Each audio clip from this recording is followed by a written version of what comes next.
So that's fantastic. So, you know, Lydia is going to speak to us today about feminism. And honestly, this is a topic that sometimes kind of makes me a little nervous because of my own personal shortcomings. You know, I was raised here. And when you're white and you're raised in Texas, you learn as you're growing up a way to speak about things, what the ways of talking about race, ways of talking about women. And, you know, I'm ashamed to say I was probably 30 before I realized how much was packed into describing a black man as articulate. You know, and those are important things for us to try to learn, and opportunities for personal growth.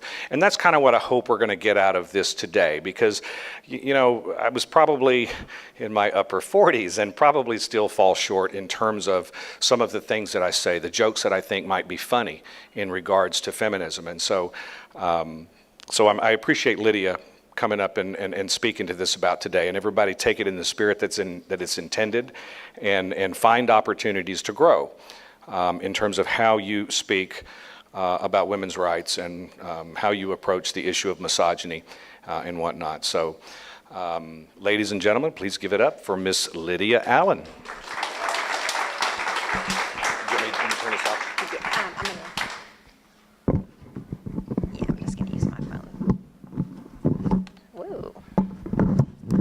Sorry, guys. Okay. Uh-oh. And the stand is not working, sorry. Just want to take it out?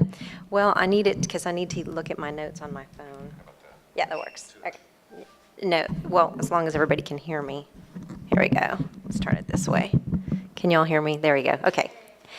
I want to make sure I can speak into the microphone because I think it affects the video footage. But thank you for that introduction, Al. And yes, I titled the name of the talk Mythbusters because I wanted it to be a little more lighthearted. I do think that racism and feminism are things that can be really sensitive topics. And so I'm not really here to lecture or to upset anyone today. But I do want to talk about a few of the ways that we kind of get feminism wrong sometimes.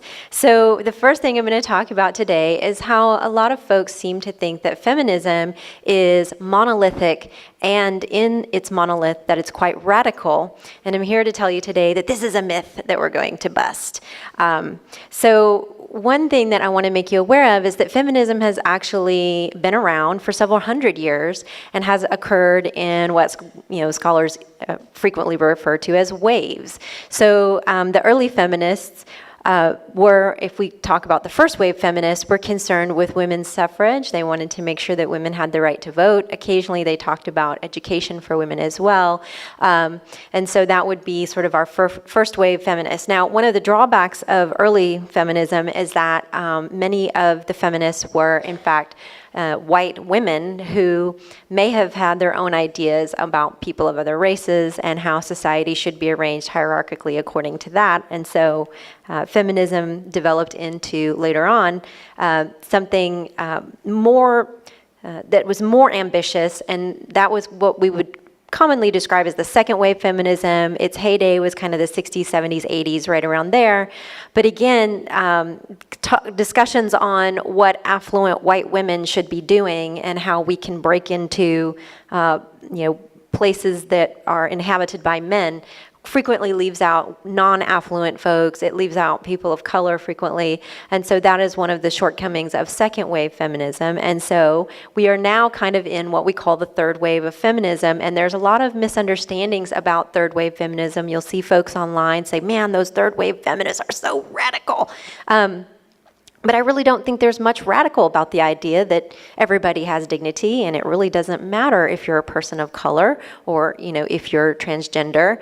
All of us are included. Feminism has broadened its scope, and the other thing is that as unifying as it seems that we are in quote unquote the third wave, that doesn't change the fact that there are many different approaches to feminism. There are indeed radical feminists, that's true. There are a number of other kinds of feminists as well. There are pragmatic feminists. There are humanist feminists. There are, among the scholarly discussions of feminism, we have feminist epistemology. We have feminist philosophy of science.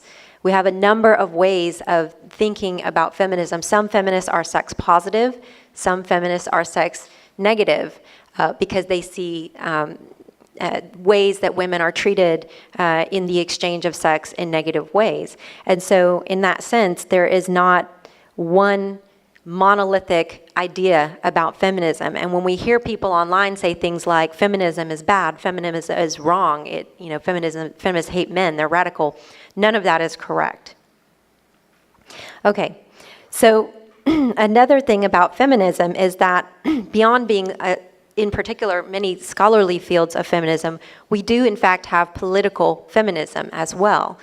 We might think of someone like Hillary Clinton as a political feminist, or any number of women working in the field of political influence in that circle.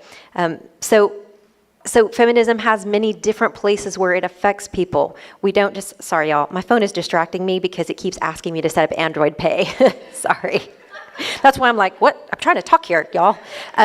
Okay, so no to Android Pay, thank you. Okay, so as I was saying, feminism is not just scholarly, it is also political. And so in the sense that you will have folks on especially websites, Facebook and whatnot, stating political opinions about what it is women should be able to do and how we should be able to interact. One thing about political feminism is that we have things like the women that marched on Washington, was it a year ago? And there's a couple of things that came out of that political march that were interesting and somewhat problematic. One of the things was whether or not women should include women who are pro-life. Should we include those women and count them as feminists? There are a number of pro-life women who consider themselves feminists. Now, there's a difference between being pro-life and anti-choice. And I would argue that you can, in fact, be pro-life and be a feminist. It's my personal opinion that you cannot be a feminist and be anti-choice, because now you're taking away the choices that women get to make about their own healthcare situations. Other things, can you wear a hijab and be a feminist?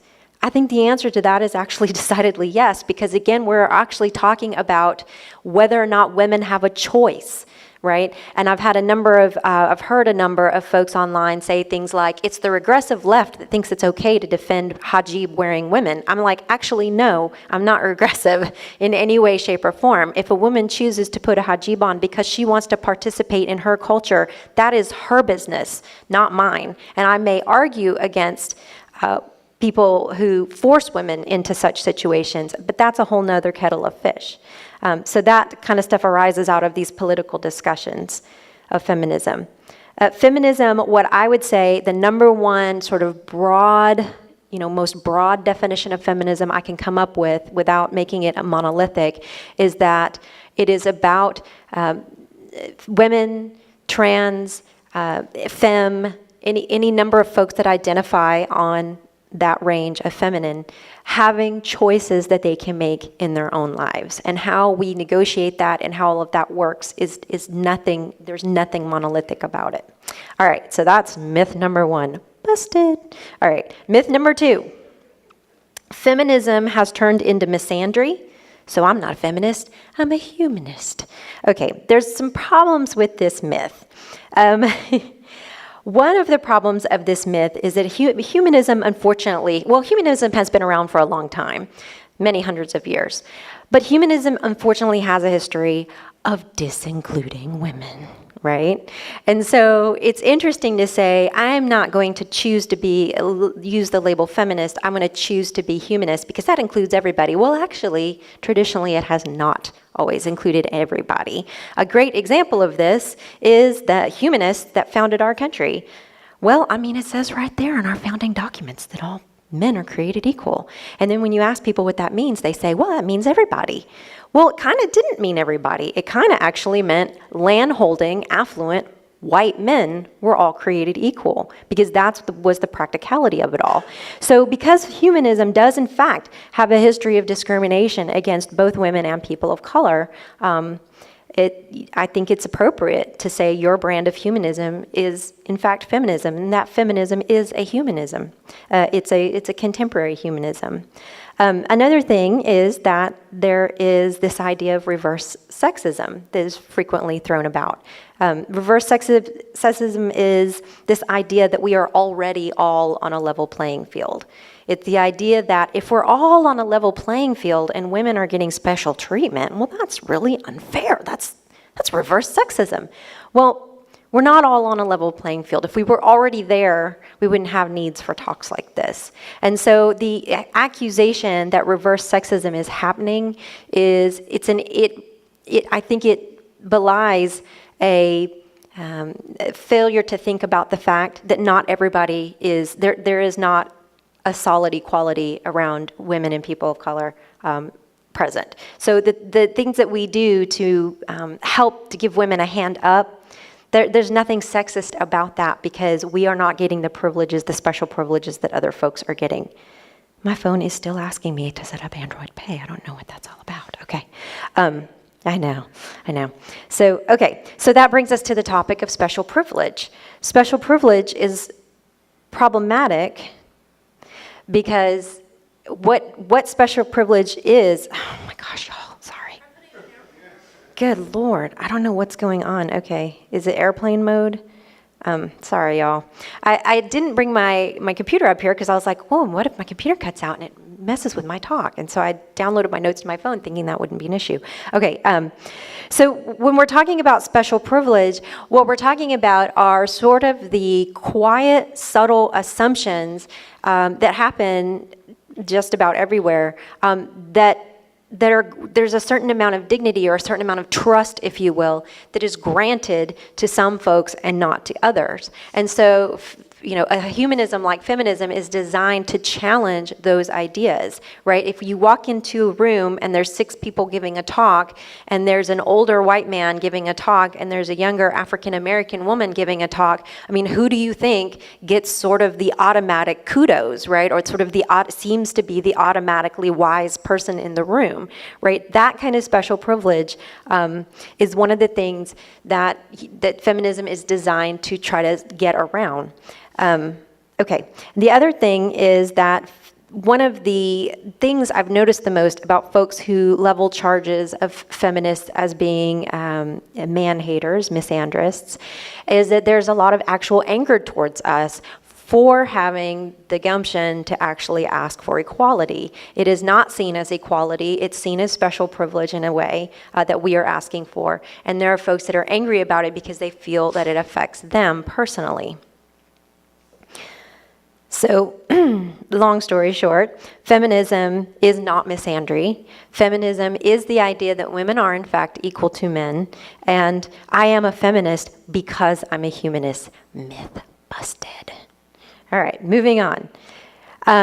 You often hear people say, I'm all for equal rights, so because I'm all for equal rights, I can't possibly oppress women or femmes. And unfortunately, this is not true. You can have the most purest intentions in the world and still, in some ways, affect the lives of people around you in negative ways, whether it's women or people of color. So one of the things I think is probably the biggest misunderstanding that folks have is this idea of systemic oppression. Systemic oppression means that we are all part of a large system of interactions of humans. It might be political, it might be institutional. There's just a number of places where systemic oppressions can happen. And systemic oppressions typically happen when it's a lot of it is stuff we don't even sort of realize. It's the idea that, for instance, we can't discuss our paychecks at work, right? It's considered rude or problematic to actually discuss what you're making with other people at work. Well, if nobody is willing to tell me what their salaries are at work, how am I supposed to know who's being paid what and whether I'm being paid fairly? And unfortunately, the refusal to discuss salaries at work will in fact disadvantage me because I now don't know what other people are making and whether or not I need to go into my boss and have a discussion with him about the fact that I'm being paid 20% less than other people. Microaggressions are another kind of systemic situation that people don't think about in terms of I can't oppress people because I'm all for equal rights. Okay. Microaggressions are well-meaning questions that irritate people over time. And it's really, there are a ton of examples. For example, one microaggression that people who are Asian typically experience is that folks will ask them, "Where are you from?" Right? "Where are you from?" "Well, I was born in Cleveland," right? No, what we really mean is, well, like, where are you from? My great-grandparents were North Korean, right? And this kind of question gets asked over and over again to people, and it becomes annoying to them, because when you've been asked for the 60th time where you're from, you might look at somebody and be like, "I'm from Cleveland," and then they're like, "God, man, what a jerk, I just asked where they're from." Women experience this all the time. It happens to me all the time. On the internet, for instance, people will notice that I get pissed off about something and I'm not very nice about the way that I state it, and suddenly everybody wonders, "God, why is she being such a bitch?" Right? Because I've been asked this question 15,000 times before, and I'm tired of answering it, to be honest, right? That's what microaggressions do. Instead of folks being willing to say, "Gosh, maybe women have sort of slightly different experiences. We inhabit spaces in a world where we see things other people don't see sometimes." Folks instead will contribute to me a personal attribute about my personality based on the fact that I'm annoyed about a situation that I'm having to deal with over and over again repeatedly. All right, so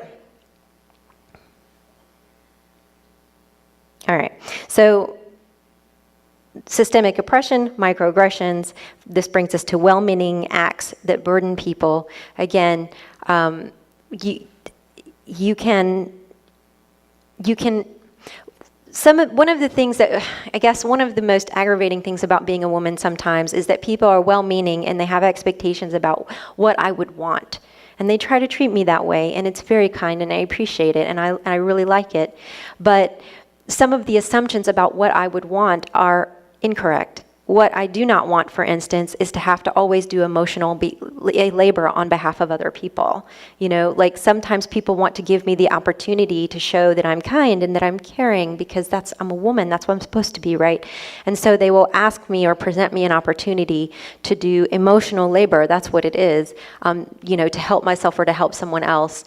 And so these sorts of assumptions, although they're very kind and they're well-meaning, it just adds more work to the pile. So 3 things going on with you can't oppress women or femmes because you didn't mean to. Systemic oppression, microaggressions, well-meaning acts that actually burden people, all stuff to kind of think about. And again, we're going to have a Q&A after all this is over, so I will love your questions on any of this stuff. Number 4, we have only 2 more myths to go. Number 4, women are truly equal now, so we don't need feminism anymore. I kind of hinted at this earlier. No, that is in fact not true. The myth of wage equality is something that frequently gets discussed online. And of course, what always happens in online discussion is people say, prove it, prove it, prove it, prove it, that women are still only making so much compared to men. And one of the most frustrating things about that argument online is that I can in fact present you with credible sources on not just the fact that white women make lower amounts of money than white men, but that women of color make significantly lower amounts. So even if you want to argue with me that the wage gap between white women and white men has closed, you can't possibly argue with me that that's true for, say, African American or Hispanic women and white men. And yet that the resistance to that discussion persists. I think one thing that's really hard to argue is the fact that there is a lack of women in powerful positions, period, end of story. There is no argument to be made that we are now in 2017 and still do not have a female president. We still have something like 20% of our entire legislative body. It persists of women. There's something like, I want to say, 12 to 15% of women as CEOs anywhere. If you look at a university, the number of white men who are conducting classes far outweighs the number of women and people of color. So that right there it's not even an argument. One thing that these arguments frequently rely on is the fallacy of relative privation, and this is where Sometimes folks in the skeptic movement mean well, and yet they burden us women anyway. Oh, well, you're not a Muslim woman wearing a hijab living in a country where they practice genital mutilation, so what problems do you have? That is a fallacy of relative privation. The fact that there is not widespread equality means that just because someone else's equality situation is far worse than mine doesn't mean that I don't have problems that I'm also dealing with. Sexual violence, incredibly common, incredibly common. I myself have been a victim of sexual violence multiple times. I would dare say every woman in this room has at least at one point had someone's hand on her body that she didn't want there, at least at one point. Another place where we women often experience inequality is in our intimate relationships. There is often ideas about how men and women should interact, about gender roles, what it means to be a wife, what it means to be a mother, frequently promote various inequalities, intimate relationships about how women love, how we have sex, all of those things frequently promote put us in positions where we cannot fight or cannot stand up for ourselves without causing lots of problems with our partner. The other thing is the erasure of making or the making of less visible of women's life narratives. So we get lots and lots of stories in popular culture in various places about women's narratives that are usually centered around romance, for instance. Now, it has changed somewhat recently that we are just now getting women in action films and so on and so forth. But the erasure of our narratives as people who go out into the world and have sort of this Odyssean, interaction with the world where we travel around and we understand and come to gain wisdom, that narrative is so powerful. Odysseus's wife had her own Odyssey in that poem. Of course, it's several thousand years old, but her entire Odyssey happens in her house. Like, she never leaves her house, right? And this erasure of women's life narratives is very, very common. Final point. Feminists don't care about injustices towards men. This is probably the one that I find to be the most frustrating because frequently this charge is meant to diminish any argument that I could make about what is happening, wrongs on the ground.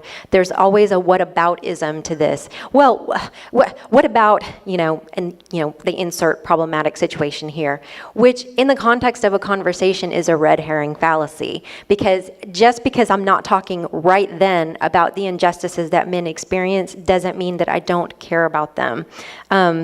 One of the things that gets passed over frequently and that I do care a great deal about is that men do in fact experience sexual and domestic violence.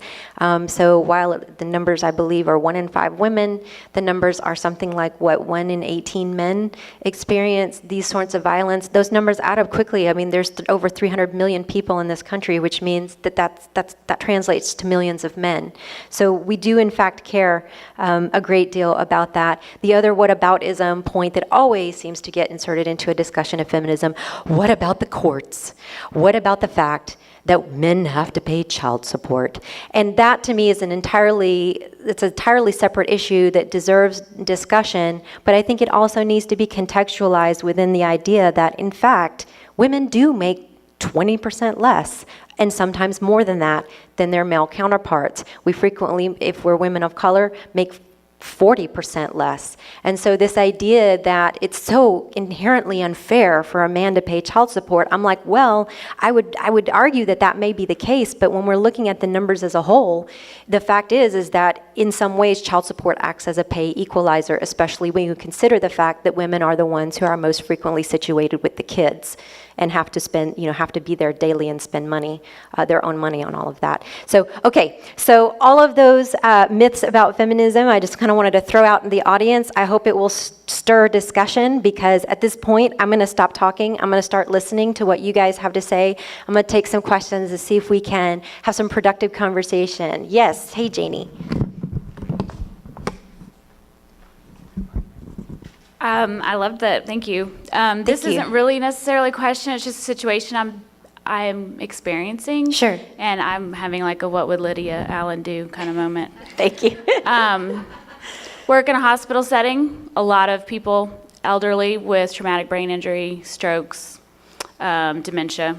And a lot of times when you're sick and in that position, you revert to your base level, which means I get touched very frequently in ways I don't want to be. So my butt's grabbed all the time. I have had my shirt pulled down.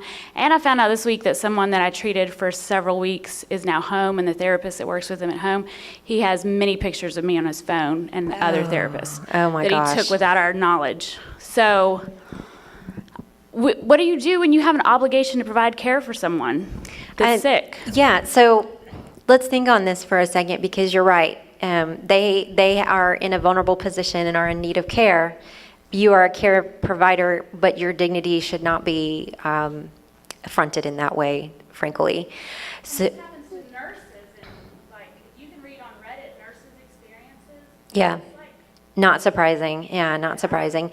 So, one of the potential solutions that somebody might throw out would be, well, you can refuse care to that patient or shift the patient load to another nurse, right? Except that that's right. What's the likely gender of the other nurse going to be? It's likely going to be another woman. you have like 2 male caregivers on different shifts, that's it. Yeah, yeah. So the question is, what do we do? I don't know the answer to that. I'd have to think on it very carefully about that. But I'm curious to know if there is a process available to you at your workplace where you can document these situations. And if so, what do the higher ups at your job do about it, or do they do anything about it? Well, they're men. Yeah. So what I worry is if I do it too, I mean, the fear is that if you do it too often, Yeah. it's going to be as if I don't want to provide care. Yes. So it's just Okay, so there's the issue. choice, right? There's the choice. The choice is we can provide care to people who we genuinely care about and have our butts grabbed. Great. Or we can go to management and say, gosh, I keep getting my butt grabbed. And they'll go, you don't sound like you really care about these patients. Yep. That's a perverse choice. And that is a reality that, unless somebody is willing to talk about it, unless that narrative is, put out there, that people are not going to know that that's problematic for you. Yes, Megan. There is a grassroots movement right now going on for healthcare workers because it is such a problem and it's a systemic issue. Yeah. It's not even just for women, but I mean, obviously we're affected more. So there is, I'll tell you about it after the session, but there's a huge group that has identified this as a major issue in healthcare and it needs to change. Yeah. The inequality I see too is if a male respiratory therapist is threatened to be punched. That's Yeah. what we spoke to by administration, that they can no longer do that or they will be transferred from the facility. So one of the things that I was a special ed teacher for several years, and I worked with kids who were severely impacted by their cognitive disabilities. And although I never received any sort of sexual harassment because I worked at the elementary level, I did receive physical threats pretty regularly from some of my bigger kids. And so we had protocols in place to deal with that. And what we had was called a least restrictive environment. And we would put kids in restraints if we had to, because the fact of the matter is that I cannot have a 75 to 80 pound kid running at me full steam and knocking me to the ground. So the question then becomes, is there a way to in fact restrain patients who can't keep their hands to themselves? Is that something that's possible, that when I enter the room, I'm going to put your hands in restraints because I don't want your hands to end up on the backside of my body? Is that something that's available to you guys as healthcare providers? Yeah. It really does come down to administration and whether or not they are receptive to implementing these things to protect their workers. Okay. To be perfectly honest, it depends on how much I want to put up with, because that involves a lot of paperwork. Yeah. So if I do that, I protect hands from being on my body, but I take 45 minutes for my kids that evening. Yeah, no, I hear exactly what you're saying, because we had the same thing in education. I also have to shower them. Yeah. So what I do now is I just go like a child route. I will grab their wrist, put it in their lap, and just say no. Yeah. And I don't know if I was seen doing that, if that would be considered that I'm too harsh. Yeah. So I think another systemic issue that arises here is the fact that you don't have someone with you while that's going on. I don't think you should be alone. That's what we do for each other. Yeah. When we know, that's what we will do. Okay. Sometimes everything is a trade-off. You're asking another worker to have a longer day, but we do it. It's what we have to do. Everything is a trade-off. Exactly right. That is exactly the situation. Yes. Who's next? Well, I was just curious, can't they make sure that there's no phones? That seems like a simple thing, Yeah, you I know? just found that out. I don't know. I have female patients who keep their phones because they have children at home. Yeah. I don't want to say nobody can have a phone in my therapy room. Yeah. I'd rather not, but I don't know. Yeah. You want to speak to that? Oh, no. Okay. Can you speak a little more to the emotional labor that women are often subjected to? Yes. So, okay, guys, when your best friend comes to you with a problem, right? And you sit down with him and you guys talk about it, and you may show a little empathy, but at some point the discussion ends, right? Not a whole lot of emotion is exchanged. I mean, if it's a really huge problem like their parent is dying, maybe. But what essentially I think happens, and maybe y'all can speak to this, is that you basically pat him on the shoulder and go, "Man, sucks to be you," right? And you kind of go about your way after that, right? That's not what happens in female relationships, and it's not what happens between men and women. We are actually expected to do all kinds of stuff. We are expected to be the ones who arrange social stuff. We're expected to follow up on things. If somebody is hurting, we're expected to keep touch with these folks, check in on them regularly. We're expected to know things about other people's kids. There's just a whole social, it's like, and me being an introvert that I am, I fail a lot on a lot of this stuff, but the woman is supposed to be the social plug-in for the guy, right? Men, what kind of emotional labor do you guys do to each other? Are you deeply involved in each other's lives? Hello? Yes. Can I speak to you? Please do. Okay. First of all, as a man in this room, it's pretty tense. Okay? Oh, okay. When I was in college, I took classes in feminism. I went to a liberal arts college. It was very tense then. Okay? This is the first time you've really addressed guys. First of all, can a man be a feminist? For sure. Because in all of your talking, you didn't mention that. Okay? Yeah, men can be feminists. Okay, great. Men can be humanists. Men can be anti-racist, for sure. Okay. Now, you've made some assumptions about men, and you said you don't know. Okay. I'm a very emotional guy. I talk to people. I talk to men. I talk to women, and so some men get it. Okay, we get it. Yes. We really do. But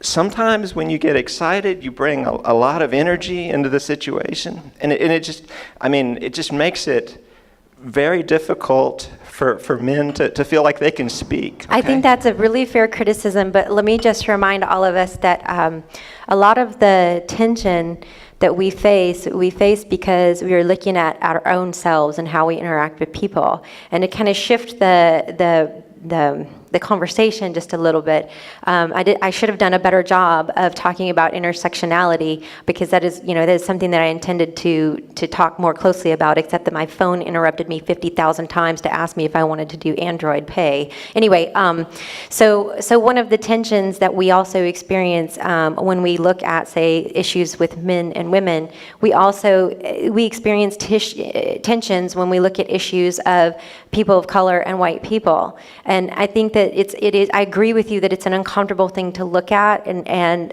in a sense, it feels very personal. And I just want to say that there are multiple dimensions to this problem. The problem isn't that you yourself are not feminist or that you yourself hate women. That isn't even what I think is happening in most of the cases, even with guys that are not particularly feminist-minded. I think what happens is that we are dealing with a system in which all of us are arranged in a hierarchy of sorts. And women are frequently saying, you guys have made it to the top and have left no room or very little room for us. And we're asking you to think about what your lives are like compared to ours. And for men and women, and we're talking about your wives, we're talking about your daughters, and we're asking to be listened to. Now, in your household, things may be very, very equity driven, and that is awesome, and that's great. But when your wife steps outside of your door, or when your daughter steps outside of your door and goes on a date with somebody, that equity is frequently gone. And so what I'm trying to do here is to have a conversation about wider problems. It isn't necessarily what's going to boil down to one person, although if every single person was one person who changed their attitude and made a difference, then it would all add up to something large and systemic, a big systemic change. So I appreciate that you mentioned that there's a tension in this discussion, and I'm sorry about that because it is a difficult conversation to have. So let me just give you another chance to address or to have some more, feedback, because I think it's important that the men in this room be able to have a voice and be heard. And my guess is that the other men in this room still are not comfortable saying anything to you. Well, I so appreciate that, I do. But let me just tell you how uncomfortable it is when I go on a date and the guy asks me when we're going home together. Let me just tell you. I understand that. So we understand a lot more than perhaps you think. Well, or perhaps that seems to be expressed. And I agree. I agree that. I don't even feel comfortable talking to you right now. We need to relax. Can we just relax? Okay, men, hear me out. When you ask a woman to relax about something that impacts my daily life, what you're essentially doing is asking me to be quiet. And I'm not going to be quiet about this. That's not okay. I'm not going to be quiet about the crappy treatment I receive from all kinds of men, not you, sir, obviously. I don't know you. So this isn't personal. It's not meant to be personal. It's meant to ask you to please think about your role. And if your role is already one of equity, then this discussion is not about you. It's about other people. Okay. I think when we ask ourselves to examine our own bias, we find things within ourselves that maybe we aren't proud of, and that is very uncomfortable. I know I do it within myself, and I find these things that I maybe didn't expect. But what I wanted to speak to was I think a lot of us are moving around in a world where if I can do this the right way. We're moving around in this world and we're having these experiences with other people, and sometimes we don't understand, like Al said, what's packed into what's happening. So for example, I work at a dance studio with a lot of women, and we have this one male boss sort of guy, and he always whenever we have meetings, he always says things like, I work with a lot of women, there's a lot of emotions in this room. Oh, right, yeah. And on one hand, he'll almost say it sometimes like it's a compliment. You guys are so tender and emotional. But there's so much packed into that. I don't think he thinks I oppress women. I think he might say, these are some great qualities women have. But guess what? That's false. We're not all emotional all of the time. We're not, you know what I mean? That in and of itself is a form of oppression. And from his perspective, it's a compliment. See, and that's why I said in the discussion that a lot of times well-meaning behavior towards us that's meant to be kind, it's meant to be caring, ends up actually being oppressive, because the fact of the matter is that I myself am not particularly emotional, depending on the environment that I'm in. Like in my work environment, I'm like, I turn on my science brain, and for somebody to come into my classroom and say, gosh, you're a woman teaching science, how emotional. You know what I'm saying? I would just be like, what are you talking about? Okay, yes. Well, I was a senior executive for a while, and I had lots of men and women working for me.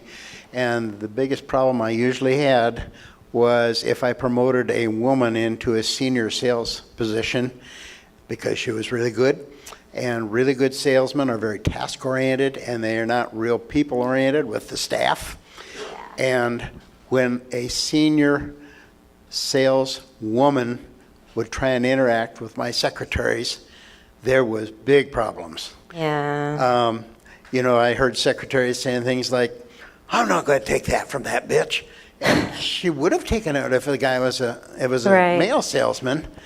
I think women-to-women problems are a lot of the situation, Well, too. and I don't disagree with that at all. And I think part of that has to do with the idea of emotional labor that we brought up a minute ago. Because when I interact with other women in a work environment, I am expected to do emotional labor even there. I'm expected to come in and say, oh my gosh, how was your weekend? How are your kids doing? And to sit there and chat about it. And the fact of the matter is that if I'm in a hurry and I've got to get this and this and this done by 11 o'clock, or I've got to zip out the door and take care of this and such, I failed in my emotional labor that is not expected of men.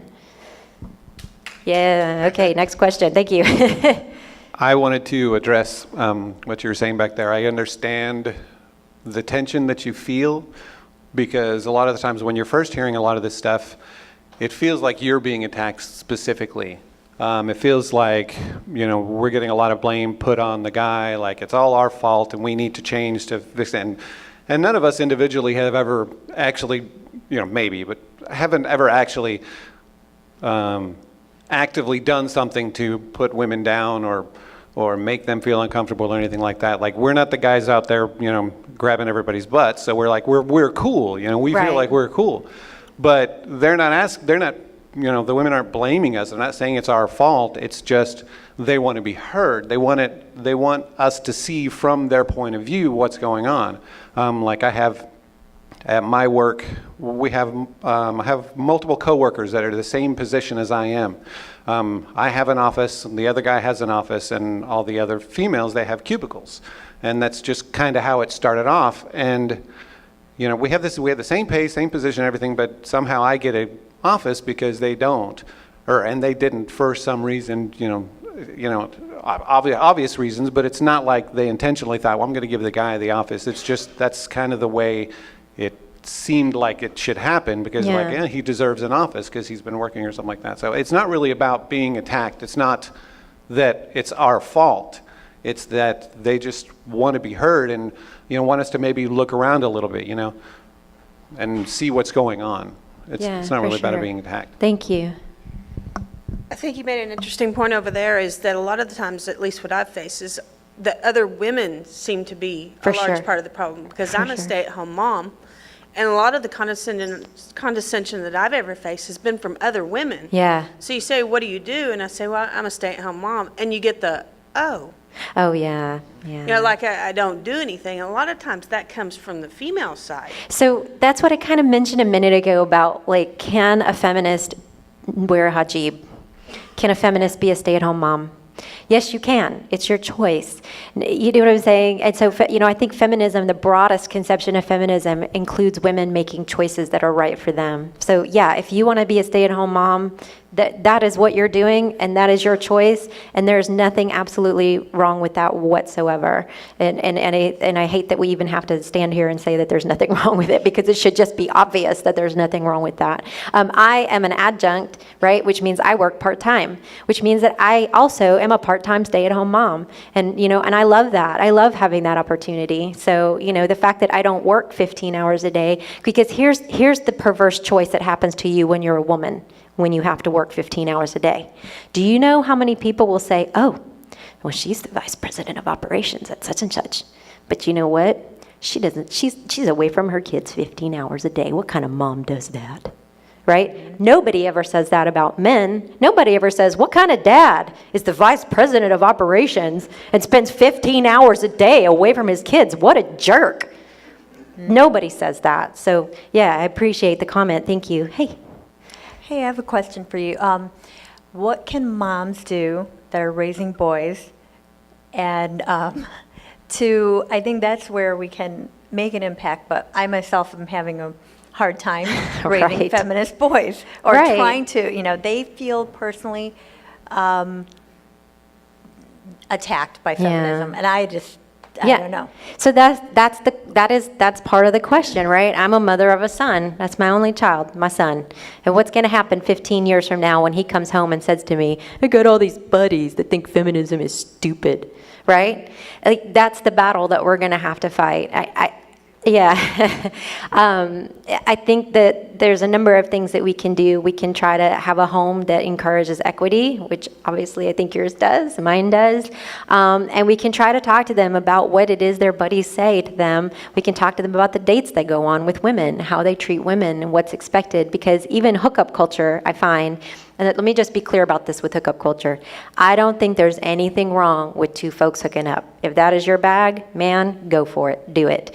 But what frequently happens is that hookup culture disadvantages women, because those of us who are not real hookup types, who actually want a relationship, we're frequently labeled as needy and dependent and, overly emotional. And then when we get mad when we're treated like shit after the guy disposes of us, well, now we're psycho because we're angry, right? Because we were treated in a dehumanizing fashion, right? So I think that all of that kind of stuff, just continuing to put out our perspectives on what it's like to be on the receiving end of that, maybe that can help. But you're right, there is a period of time when teenagers don't listen to us regardless of what gender they are, right? And it's true that men are unemotional about sex. Right. Exactly. And so one thing I think we could point out, and one of the things that hopefully will dissolve some of the tension in the room, is that patriarchy is actually bad for everyone. Right? I mean, guys, nobody wants to be called a wimp or a P word because you are emotional. That's not cool. Yes. Hi. Sorry, Hi. I was going to speak to that and to some of the comments earlier. Sure. And then I had a question as well. Sure. One of my parents' biggest complaints about me always has been how unemotional, how very stoic, and they say I think too much, but that's why I'm an atheist now and I'm not Mormon, I guess. But anyway, recently we had this experience. You'll see my twin 8-year-old boys, and one of them complained about something my father had done, and we brought that up to my dad and said, hey, this hurt Aaron's feelings. And my dad said, well, why? He's complained my whole life that I have no feelings, that I'm an unfeeling person. And then he complained when we said, you hurt your 8-year-old grandson's feelings. Deeply, yeah. He was like, When did he get so he wouldn't talk to us for 2 months. Yeah, when did he get so freaking sensitive? When did he get so I don't know. freaking sensitive? He's an 8-year-old human being. And so that's the thing, there's a lot of, so what really helped, and what I think helps our boys a lot is, and I've learned this from Beth a lot, just being an advocate for their feelings. We told him it was okay that his feelings were hurt, that he could have those feelings, that it wasn't anything he did, it wasn't his problem.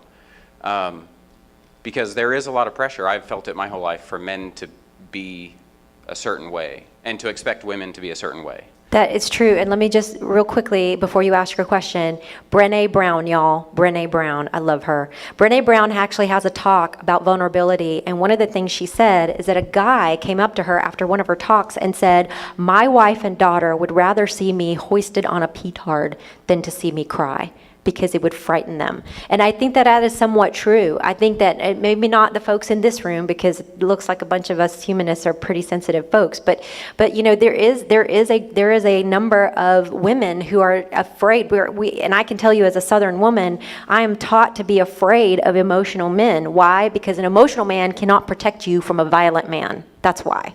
Right? So there's a double standard there for sure. Yeah, sure. And also, just to that point, there was an interesting thread that ran on Twitter the other day about a woman she does face painting at kids' birthday parties, about a little boy who wanted a butterfly, and his mom, of all people, freaked out about a butterfly on a 4-year-old. Oh my gosh. So, Anyway, my question is kind of referring to my parents again. You know, my dad's had a career now for 30 years. My mom has not. Yeah. She's uneducated, and that's part of the systemic part of it is my mother will never be equal in a career place to my dad because she's 30 years behind. She can't catch up. Generationally, does the data show things are better? You know, my mom's in her 50s. Are 30-year-olds getting closer to equality than the 50-year-olds, and the 20-year-olds getting better than the 30-year-olds? Is there generational progression? I would say that way? yes. I would say there's generational progress. And the studies that I would cite would be the number of women that are going to college now. So we have a lot more women in college now. And in fact, I believe at the undergraduate levels, we actually have women outnumbering men. But of course, and here's where sexism comes in again. Well, at graduate levels, though, the trend starts to reverse. And by the time we reach doctorates, men outnumber women, and especially in the sciences and other sorts of like hard fields, so to speak. Yes, hi. Hello.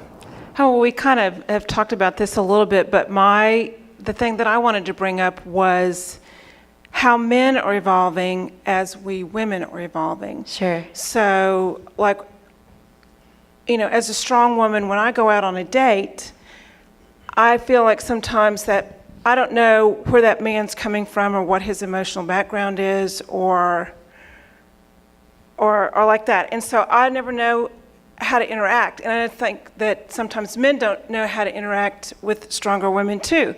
And so I look at someone like a quintessential example of this paradox would be someone like Bill Clinton, who was, you know, a philandering person as a husband, yet supported his wife through her career and, you know, candidacy for president and like that. So there's like a real paradox going on, and I think that, I don't know, I just would like to hear comments about this. I think that people like Farheen and yourself raising strong men, this is a good start. Yeah, thank you. Yeah, dating is an awkward thing for lots of people. But I do think that dating is a place where I've been introduced to some of the harshest sexism I've ever experienced. Like guys at work don't come up to me and go, well, I mean, it actually has happened at work that something like that happened. But generally, guys at work don't come up to me and go, gosh, you're really pretty. You want to come home with me tonight? Like, that doesn't happen. That happens on dates. You know, and on dates or in my intimate relationships, men have ideas about how to be the man in the relationship. And if I'm strong, you know, if I'm a feminist, it somehow diminishes his masculinity. And so I myself have questions about, like, how on earth do I navigate this? You know, men, do you have thoughts on this? Like, how do we women navigate this idea that your masculinity is somehow diminished by us, you know, demanding dignity? Last question. Okay. Well, actually, this is a little bit more of a comment for the men that are concerned. There's actually a friend of mine has a website called thesensitiveman.com, and he'll probably has some interesting information for you. So. Okay, cool. Sensitiveman.com. Thank you. I know it's not an easy conversation to have, but hopefully, you know, I want to recognize that I think all of the men in this room are sensitive, caring folks, or else you wouldn't be here to begin with. So thank you for hearing us out today, and I'm sorry if there was tension that made you uncomfortable. But it looks like we have the future generation of skeptical thinkers entering the room now, including my own little kiddo.